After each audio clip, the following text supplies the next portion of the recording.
నమస్తే, welcome to 4 sides TV. ముఖ్యమంత్రి జగన్ సంచలన నిర్ణయాల దిశగా అడుగులు వేస్తున్నారు.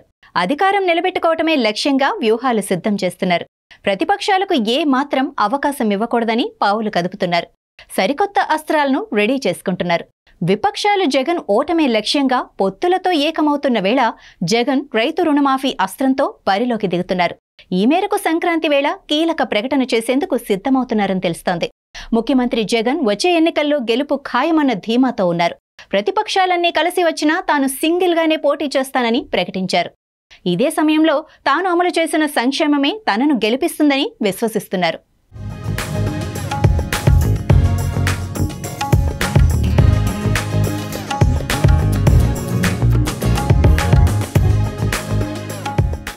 మొన్న కర్ణాటక, నిన్న తెలంగాణ ఎన్నికల్లో కూడా కాంగ్రెస్ నేతలు రైతుల కోసం వరాలు ప్రకటించారు, అధికారం చేపట్టారు. ఇప్పుడు ఏపీ సీఎం వైఎస్ జగన్ కూడా రైతు రుణమాఫీ అన్న బ్రహ్మాస్త్రాన్ని బయటకు తీయబోతున్నారని తెలుస్తోంది. నిజానికి ఇది చాలా ఖరీదైన హామీ. రైతులు ప్రతి ఏటా కనీసం 2 పంటలు పండిస్తారు. ప్రకృతి వైపరీత్యాల వల్ల కానీ, గిట్టుబాటు ధర దక్కకపోవటం వల్ల కానీ వారికి నష్టాలే మిగులుతున్నాయి. తీసుకున్న రుణాలను వారు కట్టలేని పరిస్థితి ఎదురవుతోంది. ఈ క్రమంలో కొత్తగా సాగు చేయటానికి పెట్టుబడి పుట్టే పరిస్థితి లేకుండా పోతోంది. వడ్డీల మీద వడ్డీలు, చక్రవడ్డీలు పెరిగి రైతులకు పెను భారంగా మారుతుంది. ఈ రుణ భారం భరించలేకనో పలువురు రైతులు ఆత్మహత్యలకు పాల్పడుతున్నారు. ఈ పరిస్థితుల్లో ప్రభుత్వం రుణమాఫీ చేస్తే అది రైతుకు ప్రాణదానం చేసినట్లవుతుంది. రాజకీయ పార్టీలు ఇంత పెద్ద హామీని ఇవ్వటానికి వెనకాడతాయి. ఇచ్చినా పూర్తి స్థాయిలో అమలు చేయలేవు. ఇప్పటికీ 10 ఏళ్ల క్రితం అంటే 2014లో తెలుగుదేశం పార్టీ ఎన్నికల హామీగా రుణమాఫీని తెరపైకి తెచ్చింది. ఓట్లు వేయించుకొని అధికారంలోకి వచ్చింది. ఆనాటికి రైతు రుణమాఫీ మొత్తం 1,00,000 కోట్ల రూపాయలుగా ఉంది.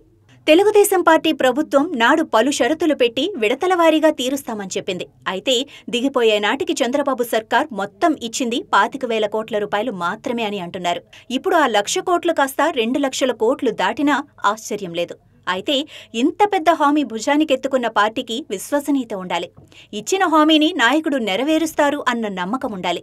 జగన్ 5 ఏళ్ల పాలనలో ప్రతి ఒక్క హామీని అమలు చేసి చూపించారు కాబట్టి ఖచ్చితంగా దీన్ని అమలు చేయగలరు అని రైతులు నమ్ముతారని పరిశీలకులంటున్నారు. అందుకే జగన్ రైతు రుణమాఫీ హామీని ప్రకటించబోతున్నారని అంటున్నారు. ఇదే నిజమైతే టీడీపీకి అది మాస్టర్ స్ట్రోక్ అవుతుంది. దీంతో పాటు మహిళలకు బస్సులలో ఉచిత ప్రయాణ హామీని కూడా జగన్ ఇవ్వొచ్చని ప్రచారం జరుగుతోంది.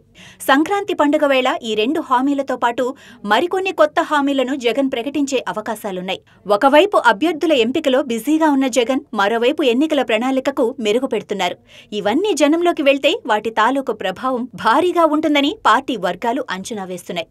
మాట ఇస్తే జగన్ వెనకడుగు వేయరని, అప్పులు చేసైనా వాటిని నెరవేరుస్తారు అన్న పేరు సంపాదించుకున్నారు సీఎం. అన్ని సామాజిక వర్గాల ప్రజలను తన వైపుకు తిప్పుకునేందుకు జగన్ సర్వ ప్రయత్నాలు చేస్తున్నారు. వచ్చే ఎన్నికలకు సంబంధించి వైసీపీ మేనిఫెస్టో వేగంగా తయారవుతోంది. 3 పేజీలకు మించకుండా కొత్త ఎన్నికల ప్రణాళిక ఉంటుందని అంటున్నారు. ఈ ఎన్నిక ప్రణాళికలో మరోసారి తమ ప్రభుత్వం వస్తే తాము చేయబోయే పనులను హామీల రూపంలో ప్రకటించనున్నారు.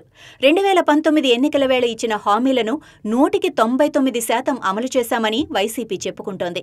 తొలి 5 ఏళ్ల పాలననే గీటురాయిగా చూపించి మరిన్ని హామీలతో వివిధ వర్గాల ప్రజలను ఆకట్టుకునే విధంగా జగన్ మేనిఫెస్టోని రూపొందిస్తున్నారు. 2014 ఎన్నికల ప్రణాళికలో రైతుల రుణమాఫీ అంశంలో చంద్రబాబు ఫెయిల్ అయ్యారని, తాము అలా కాకుండా ఇచ్చిన మాటకు కట్టుబడి రుణమాఫీ చేస్తామని వైసీపీ అంటోంది. ఏపీలో 85 లక్షలకు పైగా రైతు కుటుంబాలున్నాయి. వారందర్నీ ఆకట్టుకునేలా రుణమాఫీ అంశాన్ని వైసీపీ తెరపైకి తేనుంది.